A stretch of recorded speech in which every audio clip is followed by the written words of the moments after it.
Բարև ձեզ, այսօր մեր տաղավարում է Արդարադատության գեներալ մայոր Թաթուլ Պետրոսյանը։ Պարոն Պետրոսյան, բարև ձեզ, շնորհակալ եմ մեր հրավերը ընդունելու համար։ Բարև ձեզ, սիրով։ Երեկվանից ակտիվ քննարկվում է Սուրբ Աննա եկեղեցում տեղ ունեցած միջադեպը։ Զույգ եղբայրներ այս պահին կալանավորված են, որոնք մեղադրվում են Նիկոլ Փաշինյանի դեմ բռնություն, այսպես ասած, կիրառելու համար։ Մի կողմից իշխանությունն ասում է, ինչպես կարելի է երկրի վարչապետի դեմ նման քայլ իրականացնել։ Մյուս կողմից կա իրավիճակ, երբ մենք տեսնում ենք, որ հանրային դիսկուրսը այն ուղղությամբ է տարվում, որ նրանք քաղաքական էին, քաղաքական ինչ-որ ուղղվածություն ունեին, ամբողջ պատկերը դուք տեսանյութերով հավանաբար տեսել եք ամբողջը, ձեզ ինչ է հուշում, դուք ինչ հասկացաք, արդյոք իրավաչափ էր նաև այն գործողությունները, որ իրավապահները իրականացրեցին, արդյոք իրավաչափ է այս պահին, որ նրանք արդեն ձերբակալված են, այս ամբողջ շղթան եթե վերլուծենք, ձեզ ինչ հետևությունների տեղիք է տալիս։ Տեսեք, մինչև այս դրվագին անդրադառնալը նախորդ շաբաթ ինչ տեղի ունեցավ։ Արդյոք իրավաչափ էր այդպիսի ցինիկ լեկտի մոտեցմամբ մոտենալ հայ կնոջը, մանկահասակ երեխայի ներկայությամբ նման տոնով, նման ոճով հարձակվել հայ կնոջ վրա։ Արդյոք իրավաչափ է սրա բոլոր գործողությունները, չէ՞ որ արդեն իրավաչափության տեսանկյունից սրանց քննարկել չի կարելի։ Ամեն ինչ անում են ուր մտնեն պղծելու համար։ Եկեղեցու հետ կապված բազմաթիվ դրվագներ մենք գիտենք, սրանց հարձակումը, պիղծ անհայրենիք հարձակումը եկեղեցու վրա, մեր վեհափառի վրա։ Մենք այսօր ունենք սրբազաններ, Արշակ Սրբազանը հետապնդման ներքո էր հիմա ինչ-որ տնային կալանք թե վարչական հսկողությանը, Մկրտիչ Սրբազանը, Միքայել Սրբազանը, Բագրատ Սրբազանը, վեհափառի նկատմամբ քրեական հետապնդում են հարուցում։ Աշխարհը սենց բան չի տեսել։ Դուք պատկերացրեք եվրոպական մի երկիր ընդունեն Գերմանիայի դատախազությունը քրեական հետապնդում իրականացնի Հռոմի Պապի նկատմամբ։ Սա աննկարագրելի եւ անհասկանալի քաղաքականություն է, որ տանում են։ Հիմա տեսեք, հենց այդ դրվագին անդրադառնանք կոնկրետ։ Գիտեք, սա որտեղ մտնում է, փորձում է պղծել։ Ինքը լավ գիտի իր նկատմամբ ժողովրդի ատելությունը։ Գիտեք, ժողովուրդը ոչ միայն սրան արդեն չի ընդունում որպես անփորձ ղեկավար, ոչ միայն սրանից զզվում է, այլև ատում է սրան։ Ինքը լավ դա գիտի։ Բոլորս եկեղեցի գնում ենք, եւ եթե ուշ ես գնում, տեղ չի լինում, չի լինելու, դե կանգնում ես այնտեղ, որտեղ հարմար է։ Այսինքն կներեք, հենց այդ դրվագը ակնհայտ էր, չէ՞, որ երբ որ ուշացած է գնում, նա գիտի, որ եկեղեցին լիքն է, եւ այնտեղ պետք է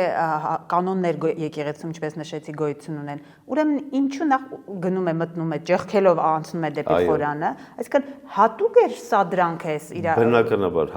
Բնականաբար հատուկ կրկին եկեղեցում պիղծ գործողություն անելու։ Տեսեք, մի դրվագ ցույց տվեց, որ կանգնած են դրսում, կարծես թե խելոք կանգնել է, բայց դա նրան չբավարարեց։ Դիտավորյալ սադրանք իրականացնելու նպատակով նա իր պահապան ոհմակի հետ, անվտանգությունն ապահովող, մխրճվեց եկեղեցու մեջ, ուզում էր հասնել մինչև խորան։ Դուք տեսաք եկեղեցում ինչքան մարդաշատ էր, չէ՞ որ Ծաղկազարդի օրն էր, շատ ավելի երիտասարդներ էին այնտեղ, կանայք, երեխաներ, որոնք ավելի վաղ էին եկել, որպեսզի կարողանային խորանին մոտ գտնվել։ Դա նորմալ բան է, բայց ոչ ոք չի գալի եկեղեցի եւ փորձի մխրճվել դեպի առաջի շարքում, քանի որ ուշացել է։ Բայց սա դիտավորությամբ դա արեց։ Դիտավորությամբ մխրճվեց եկեղեցի, որ հասներ Սուրբ խորան, որ ցույց տար ինքը չի վախենում ժողովրդից, որ կրկին անգամ ցույց տար, որ եկեղեցին իր համար այն սրբությունը չի, եկեղեցին նրա համար, որպես այդպեսին իր եկեղեցու դեմ նրա արշավը իր նորից կայանալու, իր ստոր քաղաքականությունը իրականացնելու քայլերից մեկն էր։ Հարյուր պահապանների հետ մխրճվեցին, տեսեք ինչպեսի խիտ էր։ Եվ այդ դրվագում տեսանք երիտասարդներ, որոնք ընդդիմացան ոչ թե Նիկոլ Փաշինյան երևույթին, գուցե նրանք թակածել ունեին այդ անձի վրա։ Մարդիկ եկել էին եկեղեցի Ծաղկազարդին մասնակցելու, տոնակատարություն էր դա։ Այդ երիտասարդները քաղաքական որևէ ուղղվածություն չունեին, դպրոցական երիտասարդներ։ Միջալած իրենց փաստաբանը եւս վստահեցրել է, որ որևէ կապ չունեն որևէ քաղաքական կուսակցության։ Այո, ես լսել եմ դա։ 12-րդ դասարանի երեխաներ դեռևս կյանքում այդ փորձությունն ու, ասենք, զգուշավորությունը կարող են եւ չունենալ, բայց նրանց անհանգստացրեց եւ նրանց դժգոհություն առաջացավ ոչ թե այս անձի մուտքը որպես անձ, այլ նրանց լկտի մուտքը եկեղեցին, որպեսզի Չեխիան անցնեն, արհամարելով մյուս քաղաքացիների իրենց եկեղեցու նկատմամբ նվիրումները։ Եվ այդ երիտասարդը կանգնեց, ասեց այստեղ եմ ուզում կանգնել եւ այդպես չնայես ինձ։ Հասկանում եք, երեխաները ոչ թե քաղաքական դիրքորոշումներ ունեին, այլ արժանապատվություն եկեղեցում գտնվելու։ Արժանապատվություն, որ չի կարելի պարզապես եկեղեցին այդպեսի մուտք գործել։ Իսկ այս պիղծարարները դա դիտավորությամբ արեցին, սադրեցին կրկին։ Սադրեցին այնպեսի ցինիկ ձևով, որ այդ երիտասարդները չկարողացան դիմանալ նման վարքին եւ փորձեցին հակադարձել։ Ես չգիտեմ այդ երիտասարդներից մեկը չեմ նկատի հարվածել է թե ոչ, բայց հարված չի եղել։ Ու տեսեք, նաեւ երրորդ անձի են ձերբակալել այնտեղ, եթե չեմ սխալվում, Գևորգ Գևորգյանին, որի հետ ես բավականին շատ հանդիպումներ ու մտերմական հարաբերություն ունեմ, փորձում են հիմա էլ կանխատեսել, որ Գևորգ Գևորգյանն է կազմակերպել այս տղաների հարձակումը։ Այն դեպքում, երբ նրանք իրար չեն էլ ճանաչում, բացարձակ շփում չեն ունեցել, փորձում են, ոչ թե փորձում են, ամեն ինչ անում են իրավական դաշտում, անել ինչ իրենց սրտով է։ Տեսեք, ներողություն, տեսեք լրագրողը հարց է տալիս, ասում է դուք հրահանգեցիք ոստիկաններին, որ նրանց ձերբակալեն, եւ սրա ցինիկ պատասխանը, որ իբրև թե ոստիկանությունը իր պարտականությունն է կատարում եւ ավելորդ հրահանգի կարիք չունի։ Հենց դա է ուզում հիշեցնել ձեզ, տեսեք, եկեղեցու ներսում նա ասում է թող մնա կանգնի իր տեղում, ոչ մի բան չանեք, երբ որ ինքը ու մատվել այսպեսի ինչ-որ շարժում է անում։ Եվ կար ժամանակ անց, երբ որ նրանք դուրս են գալիս, տեղ է ունենում նման բիրտ ձևով այդ երիտասարդին բերման ենթարկելը։ Այսինքն, եթե դու չես ցանկանում այդ ամեն ինչից մեծ խնդիր ստեղծել, ուրեմն այս տեսարաններով բերման ենթարկել ինչի մասն է խոսում։ Չէ, շատերը Ինքը ինչպես ինքն է ասում, կապ չունի, իրավապահներն են այդպես անում։ Տեսեք, շատերը այդ դրվագը կանխատեսում են իբրև թե չեր ուզում բերման ենթարկելու կամ ոստիկանական ուժ կիրառելու, բայց մի բան փաստ է, նա լավ է գիտակցում, որ այդ պահին ոստիկանական բիրտ ուժ որ կիրառվեր եկեղեցու մեջ, իրեն իր անվտանգությունը շատ ավելի վտանգի կենթարկվեր։ Ինքը դա լավ էր հասկանում, ինքը պետք է դուրս գար այդ տարածքից, լիներ ավելի անվտանգ, վայրում նոր հանձնարարեր հարձակվեն։ Ու տեսեք ինչ լկտիաբար հարձակվեցին։ Ոստիկանական ծառայողի համազգեստով մարդ չկար այդ դրվագում, դուք տեսել եք։ Քաղաքացիական հագուստով օպերատիվ ծառայողներ։ Ինչ-որ Հայկ Հարությունյան, չգիտեմ դա հիմա ինչ պաշտոն է գրավում, ըստ տեղեկությունների Վարդան Վարդանյանի փոխարեն նշանակվել է քրեական ոստիկանության պետ։ Ու ինչ ջանասիրությամբ էր նա դա իրականացնում, կարծես թե փորձում էր արդարացնել իրեն պաշտոն տալու կարևորությունը։ Եվ այդ օպերները, որոնք համազգեստ չունեն, եւ այդտեղ այդ դրվագում, եթե մարդիկ լիարժեք դիմադրություն ցույց տային եւ հակադարձեին, որևէ մեկին չէր կարելի մեղադրանք առաջադրել ոստիկանության ծառայողին դիմադրելու հոդվածով։ Համազգեստով առանցիկ պետք է լինեն, որ մարդիկ ընկալեն ոստիկանի հետ գործ ունեն։ Դրա համար մարդիկ շփոթահար էին տեղ-տեղ, թուրք էին անվանում, հանցագործ էին անվանում, որովհետև չգիտեին դրանք ովքեր են, որ եկել էին բռնությամբ այդ երիտասարդներին տանել։ Ձեր տպավորությամբ ինչու էր այդպես, այսինքն ինչու նրանք իրենց համազգեստով չէին եկել։ Ժողովրդի շատ լինելու պայմաններում մտավախություն կար արդեն։ Ընդհանրումը կարող էր շատ ավելի ագրեսիվ լինել։ Սրանք փորձեցին քաղաքացիական հագուստով օպերծարայողները անվտանգ ու գաղտնի կերպով հափշտակեին առևանգի երիտասարդներին, բայց դա չստացվեց, մարդիկ տեսան։ Նրանք շատ զգուշավոր ուզում էին հանրության միջից, մասսայի միջից տեղափոխել, շատ զգուշացան, որ ընդհանրում չառաջանար, բայց դա չստացվեց նրանց մոտ։ Տեսեք, նույնիսկ եկեղեցու սպասավորներն էին դուրս եկել, փորձում էին կանխել, դադարեցնել, կանայք էին այնտեղ։ Դուք այն մի հատվածը տեսեք, որ այս երիտասարդներին բռնելով արագ գրեթե վազքով տանում էին, ճանապարհին երեխա կար, երեխային հրեցին, գցեցին կնոջը, մինչև մեքենան տանելը, մինչև Սայաթ-Նովա փողոցում մեքենան կայանած էր։ Այդ հատվածում ավելի վտանգավոր բան առաջացրեցին հանրության նկատմամբ կանանց ու երեխաների։ Իրենց գործունեությունը իրականացնելու Նիկոլին իրենց նվիրվածությունը ցույց տալու առաջ այս առանձին սուբյեկտները որևէ խնդիր չունեն, որևէ միջոցի առաջ կանգ չեն առնի։ Եվ հիմա մեղադրանք են առաջադրել խուլիգանության, տեսեք եկեղեցու մեջ ինչ խուլիգանություն 297 հոդվածով եւ մեղադրանք են առաջադրել 452 հոդվածով պաշտոնատար անձի ծառայողական կամ քաղաքական գործունեությանը խոչընդոտելու նպատակով բռնություն կիրառել։ Հոդվածը նախատեսում է 2-ից 5 տարի ազատազրկում։ Լավ, այս դպրոցական երեխաներին տանելու են դրան։ Ձերբակալում եք արդեն 17, 16, 17 տարեկան տղաներին դուք ձերբակալում եք, պահում եք մեկուսացված վիճակում, Տեղեկություններ կան, որ երիտասարդներից մեկը առողջական խնդիրներ ունի։ Տեսեք, Ռուսանա ջան, սրանք սրբություն չունեն իրենց նպատակը իրագործելու համար։ Սրբություն չունեն իրենց վերջին նպատակին հասնելու իշխանությունը կրկին զավթելու համար։ Տեսեք, այսօր առավոտվանից եթեր էր հրապարակվում տարբեր երկոտանի քպական ուսապարկեր, եթե չեմ սխալվում, Վահագն Ալեքսանյան, Չախոյան, տեղեկությունը հրապարակում իբրև թե ժողովուրդը ուզում էր արուն թափեր։ Ժողովուրդը չի ուզում արուն թափի, ժողովուրդը շատ է արուն տեսել։ Ժողովուրդը ուզում է արդարություն, արդարադատություն է ուզում, բայց արուն թափել չի ուզում։ Այս սրանք դիտավորյալ գալիս են այսպիսի սադրանքներ իրականացնելու,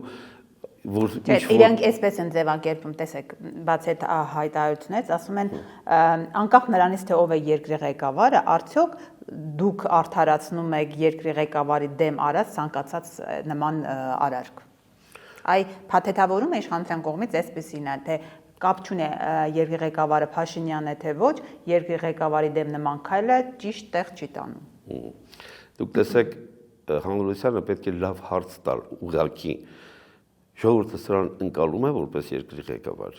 Դուք տեսեք, ժողովրդի նկատմամբ ինքը այնքան թշնամաբար է տրամադրված։ Ժողովուրդը սրա նկատմամբ այնքան ատելություն ունի, սրան որպես երկրի ղեկավար չի նայում։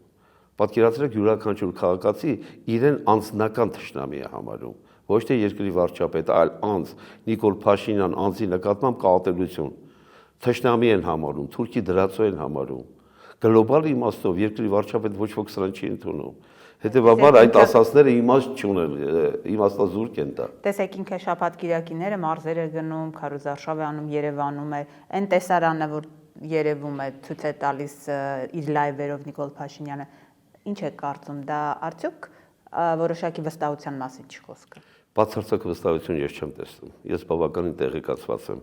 Պատվիրված համերգի ձևով է իրականացվում։ Պատվիրված մարդիկ, գուցե գումարի առաջ չգիտեմ, գուցե պաշտոնի առաջ չգիտեմ։ Կոպիտ ասած, բերված մարդիկ են իրենք։ Անքննարկելի բերված։ Բայց տեսեք, նույն Արտաշատինի դրվագ, Արտաշատին, եթե չեմ սխալվում, քաղաքացին, որ էլի քաղաքական որևէ կողմնորոշում չունի, ասում է, թե իր աղջկան մանկապարտեզի տնօրինից թե մանկապարտեզի որպես աշխատակից անօրինական հեռացրել են։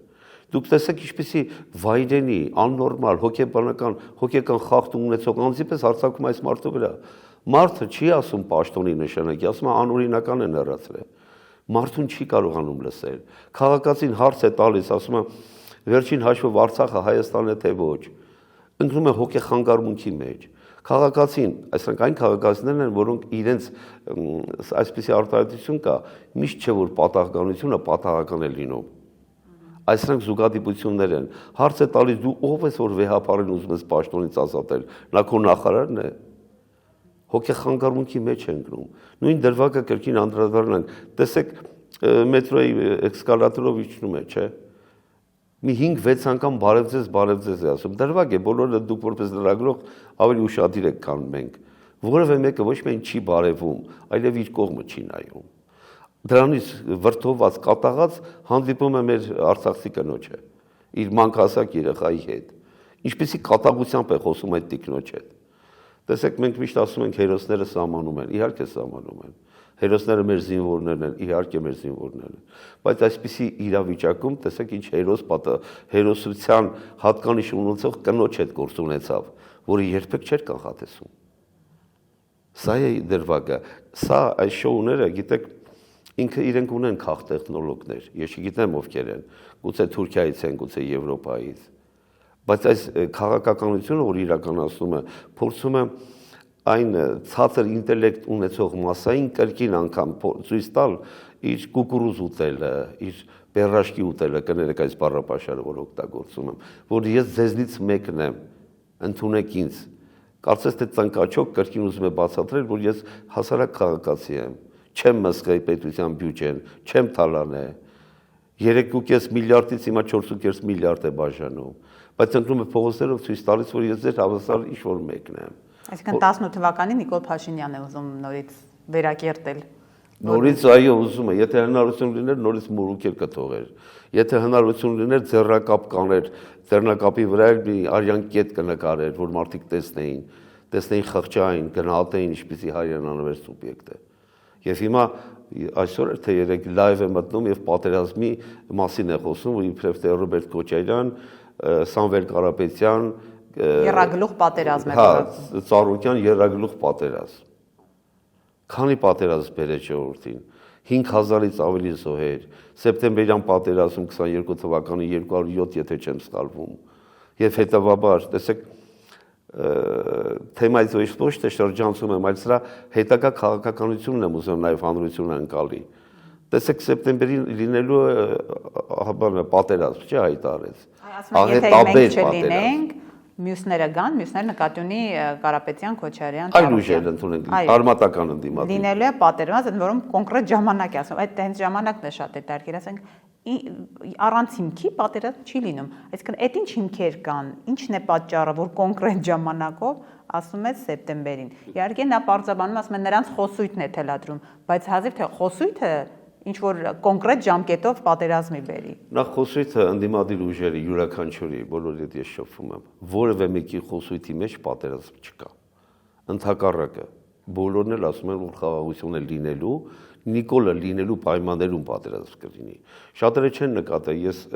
այդպիսի օրերի հետ կապված ինչ-որ ճակատագրական բաներ չեմ նկատում, բայց տեսեք, քանի դեպք եղավ սեպտեմբերին։ Սեպտեմբերին եղավ 44 օրյա պատերազմը, Սյունիքի հատվածում սեպտեմբերին 22-ին, Արցախի հայաթափումը սեպտեմբերին, սեպտեմբերի 19-ին։ Հիմա տեսեք սեպտեմբեր է ասում։ Ու ամենավտանգավորը, որ կարծես թե ինքը իր դեմ է խոսում, աղետաբեր պատերազմ է լինելու։ Ինչ նկատի ունի։ Բա իբրև թե բանակ այդ վերազինում եք, չէ, Հնդկաստանին իբրև զեկ բերում։ Զորահանդես են շուտով Զորահանդես են ուզում անեն, որ մարդ ցավով է նկատում, թե ինչ են ուզում պլանավորեն սրանք։ Եւ այդպիսի լուրջ ներդրում են անում, փողեր են, չէ, ասում բյուջեին փող չկա, մենք զենք ենք գնում։ Եթե դու պատրաստվում ես, բանակը պնդում ես, բանակի մարդունակություն ավելացնում ես, ինչ աղետաբերի գուժում ես ասում։ Արդեն դու գիտես, որ դա աղետաբեր է լինելու։ Արդեն Ալիևի հետ պլանավորել եք, որ այդպեսի կայ։ Տեսեք, ասում եմ ես, ասում եմ Արցախյան շարժման էջը փակ է։ Իսկ դուք ասում եք բաց է, իսկ դա բերելու է պատերազմի։ Սա այնպեսի պարզունակ ձևակերպում է սա անում, որ հանրությունը գուցե ելի եմ ասում, մարդիկ, որոնց ինտելեկտուալ ունակությունները վերլուծելու թույլ է, գուցե դա անցալեն։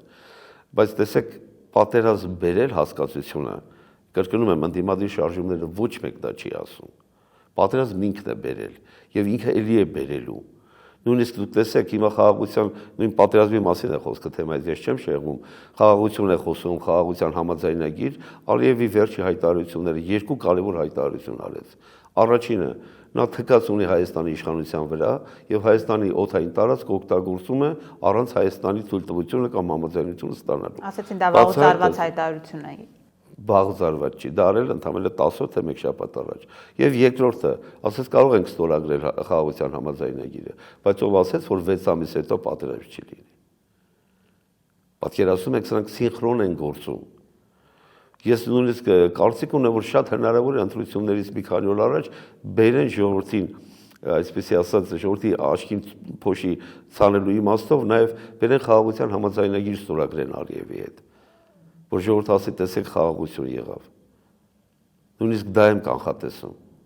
որովհետև տեսեք, ով է ուզում, որ Նիկոլ Փաշինյանը լինի Հայաստանի վարչապետ։ Աքան Ֆիդանը հայտարարել, չէ՞ որ պաշտպանում են։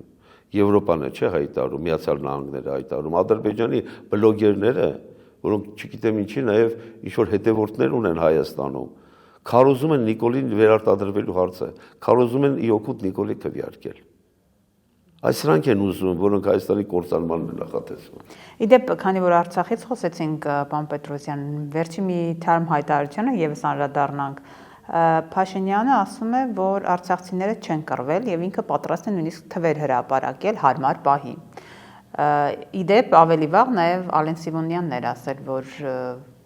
մնայիք, կռվեիք, այսինքն ըստ էության իրենք անդադ արցախցիները մեղադրում են չկռվելու, իրենց հայրենիքը չպաշտպանելու համար։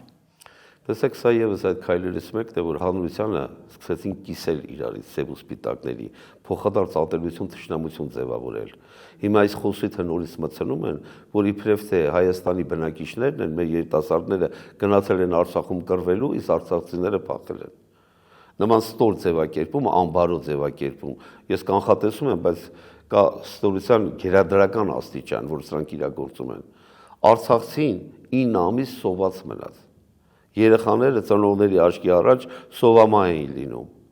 Ինչ օգնություն ցուցաբերվեց։ Ոչ մի։ Սոված տառապալ խոշտանգված ժողովուրդը նաև կռվեց այդ 2 օրը 19-ին Ադրբեջանի դեմ։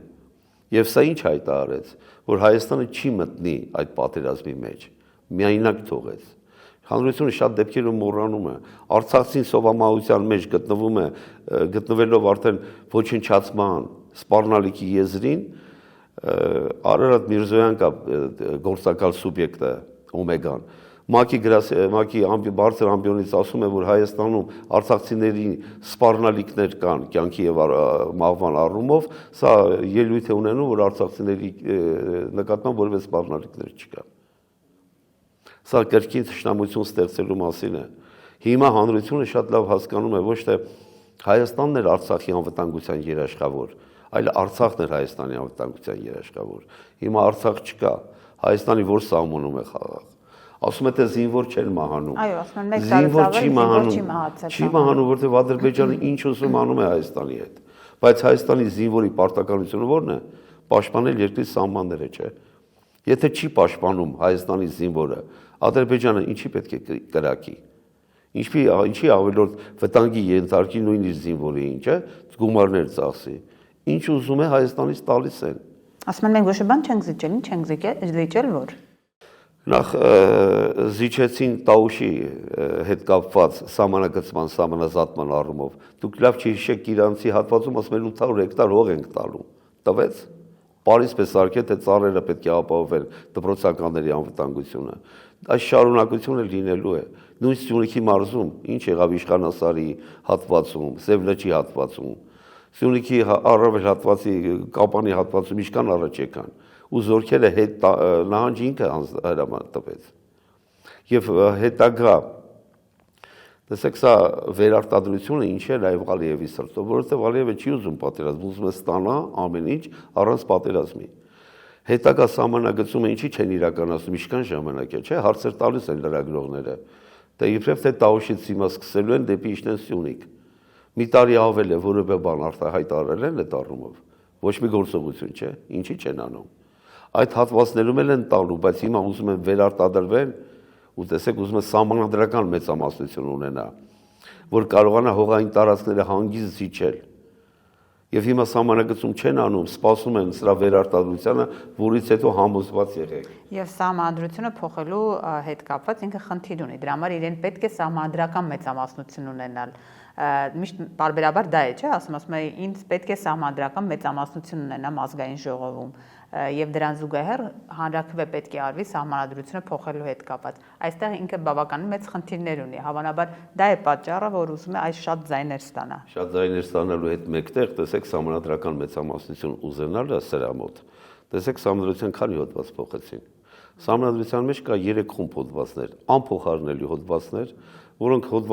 փոփոխվում են ազգային ժողովի ուժով, միջոցով եւ հոդվածներ, որոնք կարող են իրականացվել հանրաքվեի միջոցով։ Դուք չեք կարծում արդյոք եւ հանրությունը չի նկատում, ինչի է ուզում սահմանադրական մեծամասնություն ստանա։ Հավատացեք, մեծամասնություն ստանալով, անկախ իրավական կանոնակարգավորումներից, իրենք փոփոխություն կանեն սահմանադրության մեջ, ազգային ժողովով ունենալով սահմանադրական մեծամասնություն, դրանով իսկ կհանեն նաև հռչակագիրը սահմանադրությունից։ Այսինքն հանրաքվեին նույնիսկ չեն էլ դնի։ Նույնիսկ չեն գնա, որովհետև համոզված են, հանրաքվեն շատ ավելի բարդ է լինելու, որովհետև ընտրություններին հանրաքվեին պետք է մասնակցի բնակչության քվեարկող ոչ պակաս 50%-ը եւ դրանից 50+1 պետք է ստանա, որը քիչ հավանական է եւ համոզված է չի լինելու։ Այս սահմանադրական մեծամասնություն, որ կոկորտ պատրելով սա ուզում է, հավատացեք, ասված մի առաստ է, բայց ես կանխատեսում եմ դա։ Սահմանադրական մեծամասնություն ազգային ժողով ստանալով իրենք քարուքանդ են անելու սահմանադրությունը։ Եվ սահմանադրության հռչակագիրն են հանելու, եւ եկեղեցու բացառիկ դերն են հանելու, ինչ կուզեն կանեն այդ տարբերակով։ Չէ՞ որ մենք տեսնում ենք, որ իրավական, օրինական որևէ բան սրանցից սпасելի չի, ինչ ուզում անում են։ Եվ առաջինը իրանք ոտքերը սրբեցին սահմանադրության վրա, ոչ թե ընդդիմությունը կամ այլ խմբեր քաղաքացիական։ Արչևում ընտրություններ են, հունիսի 7-ի ընտրությունները վճռորոշ են լինելու, Ինչ սպասել, ինչպես հաղթել Նիկոլ Փաշինյանին, ինչն է կարևոր այս փուլում, ինչ պետք է անել, որ իշխանությունը վերցնել Նիկոլ Փաշինյանը, թեկուզ կոալիցիոն, թեկուզ միասնական, ինչ տարբերակ է հնարավոր։ Առաջին հերթին, գիտեք, մեր հանրությունը արդեն բավականին ընկալումներ ունի, հասկանում է, թե ինչ է գալու իր գլխին, եւ իրականում մոտեցումն ու թշնամանքը օրվա իշխանությունների նկատմամբ անսահման է։ Հանրությունը պետք է հասկանա, որ այս իշխանությունները ընդդեմ նաեւ Նիկոլի ստի գերադրական աստիճաններ կան, կա պարզապես սուտ, կա լպիրջ ցինիկ սուտ եւ կա Նիկոլ Փաշինյանի սուտ։ Պետք է արդեն ընկալում են սրա ստախոսությունները։ Անդիմադիր դաշնում հատկապես ես միշտ ասել եմ իմ առանձին հանդիպումներով եւ հիմա էլ ձեր եթերով, թե իրական անդիմադիր այն փոքր ուժերը, ես այդ ուժերից խնդրում, պահանջում եմ։ Հիմա եզրին են կանգնած, որ պետք է դուրս գալ անձնական ամբիցիաներից։ Հիմա պաշտոնի կռիվ չի, իշխանություն վերցնելու կռիվ չի։ Այս պատերազմը, ընտրական առումով պատերազմը, Սարդարապետի պես իրավիճակ է։ Կամ մենք կլինենք Հայաստան կլինի, կամ Նիկոլը կլինի Հայաստան չի լինի։ Հետևաբար այն ուժերը, որոնք գիտակցում են իրենք շեմը չեն ախտարելու, չէ՞ որ յուրաքանչյուրը լավ ընկալում է իր ուժերը, իր հնարավորությունները, նրանք չմասնակցեն առանձին, միանան խոշոր ուժերին։ Այսօր իրական դաշտում մենք ունենք Ռոբերտ Քոչարյան, Հայաստան դաշինքով, մեր ձևով շարժումը եւ Ծառուկյանի դաշինք է կազմում թե կուսակցություն, չգիտեմ։ Իրական ընտրապայքարին այս երեք ուժերն են։ Պետք է համախմբվել այս ուժերի հետ, եթե իրական ընդդիմադիր են։ Եթե չհամախմբվեն ինքնուրույն մասնակցեն, ես ինպես շատերը հաստատապես կընկալենք, որ նրանք Նիկոլ Փաշինյանին սատարող ուժեր են։ 21 թվականին 27 կուսակցություններ դաշինք էին մասնակցում։ Ձայներ փոշիացնող։ Փոշիացնելու արդյունքում Նիկոլ Փաշինյանը սահմանադրական մեծամասնություն ստացավ։ Այդ դա արդեն ականատես պետք է լինեն, դա չանեն։ Երկրորդը, այս ատելությունը, որ սերմանել է սա, մեր ընդդիմադիր գործիչները, մենք յուրաքանչյուրս մեր խոսքում, եթերով պետք է բացատրենք, այսօր ընդամենը մեկ թշնամի ունենք, ոչ թե Նիկոլին սատարողներին էլ թողեն, գուցե չեն հասկանում, գուցե չեն ընկալում, այս իշխանություններ են, որոնք 150-ից 200 մարդ են սաղ իրար հետ, որոնք նվիրյալ են Հայաստանը կործանելու առումով։ Պետք է կարողանանք այդ անձանց բացատրել, որ պատերազմ հաստատապես ոչ մի կուսակցություն չի ուզում, որ պատերազմ բերողը Նիկոլ Փաշինյանն է, որ բերել է պատերազմներ, որ թվարկում ենք բոլորը տեսնում են։ Այսինքն ծնողները, որոնք վախենում են պատերազմից, որ Նիկոլ Փաշինյանին փորձում են հավատալ, որ նա խաղաղություն է բերում, հակառակը։ Այն ծնողները, որոնք ունեն զավակներ, որոնք բանակ պետք է գնան, պետք է հասկանան, որ Նիկոլը մենակ կրկին զոհեր ենք ունենալու։ Նիկոլը մենակ կրկին պատերազմ ենք ունենալու։ Եվ այս միախմբման միջոցով մենք կարող ենք ազատվել այս ոհմակից, փրկել մեր հայրենիքը։ Շնորհակալ եմ։ Ես եւս շնորհակալ եմ։